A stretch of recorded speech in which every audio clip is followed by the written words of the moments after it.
Посмотрите, какая у нас замечательная текстура получается внутри, но действительно похоже на птичье молоко.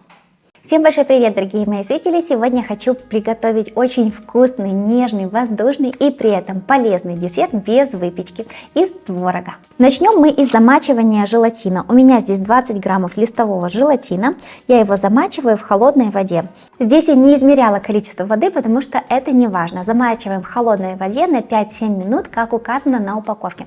Если вы будете использовать гранулированный желатин, всем нам привычный, то на 20 граммов желатина вам понадобится 100 мл холодной воды. Просто заливаете желатин водой и тоже ждете 5-7 минут, пока он набухнет и впитает воду. Тем временем берем 500 граммов творога и добавляем сгущенку по вкусу. Я добавляю 100 граммов, вы можете добавить больше или наоборот меньше. 10 граммов ванильного сахара для аромата. Это не ванилин, это ванильный сахар. И теперь при помощи блендера погружного или с верхней чашей и измельчаем все до однородной пасты.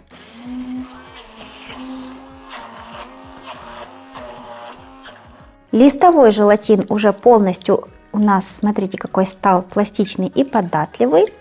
Я вот так вот отжимаю лишнюю влагу и перекладываю его в миску.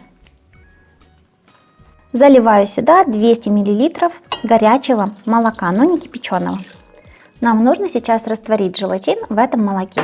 То же самое вы делаете, если у вас обычный рассыпчатый порошковый желатин, он у вас уже набух в воде, вы его перекладываете в горячее молоко и вот так вот дожидаетесь, пока он у вас полностью соединится с молоком. Теперь подготовим форму. Я смазываю растительным маслом обычную стеклянную миску. Форма может быть абсолютно любой. Можно взять стеклянный лоток, можно пластиковый, какой вам захочется. Желатин полностью растворился. Если нужно, то слегка подогрейте молоко с желатином, чтобы он у вас полностью растворился в молоке. И нужно нам теперь немножко выровнять температуру наших смесей, поэтому я добавляю немножко творога к желатину. И все перемешиваю до однородности.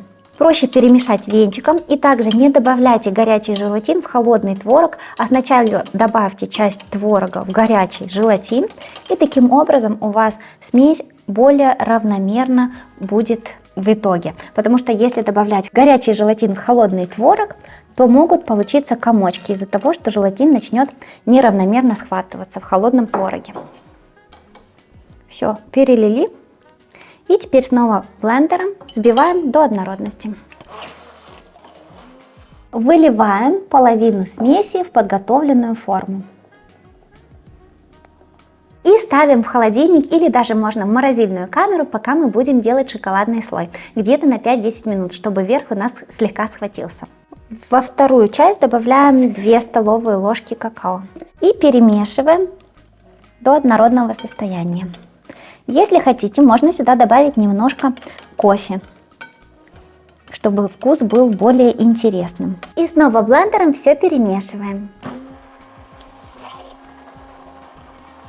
Эта масса у меня постояла в морозильной камере 10 минут, и она уже немного схватилась, поэтому мы можем аккуратно на нее выливать коричневый слой. Подставляем вот так вот аккуратно лопатку. И выкладываем так, чтобы все не в одно место у нас свалилось. Этот слой, как видите, тоже уже немножко стал более плотным. Я его хорошо перемешала. Кстати, вы еще можете добавить сюда горячего кофе, тогда он не так быстро схватится, шоколадный слой. И теперь вращаем тарелкой, чтобы шоколадный слой равномерно распределился. Сверху накрываем пищевой пленкой и ставим в холодильник где-то на 3 часа до полной стабилизации. Кстати, если вы видите, что пока у вас белый слой стоял в морозильной камере, а тем временем у вас уже и шоколадный стал более плотным, добавьте туда где-то 50 мл горячего кофе. Перемешайте хорошенько, и тогда у вас снова будет теплая масса, или же поставьте ее на несколько секунд в микроволновку, чтобы тоже она прогрелась и желатин перестал схватываться. И тогда выливайте ее сверху на белую массу и ставьте в холодильник. И вот посмотрите, когда десерт у нас полностью стабилизировался, можно помочь ему, чтобы он отстал от стенок. Видите? Накрываем и переворачиваем.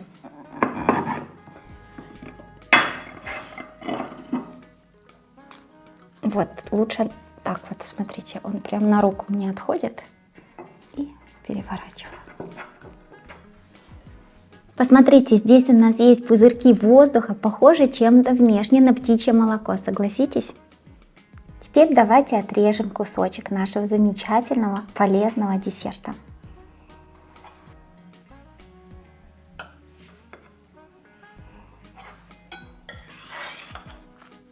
И посмотрите, какой красивый, полезный десертик, как тортик желейный. Ну что ж, посмотрите, какая у нас замечательная текстура получается внутри, но действительно похоже на птичье молоко. И еще один кусочек. Посмотрите, какое замечательное у нас суфле-желе.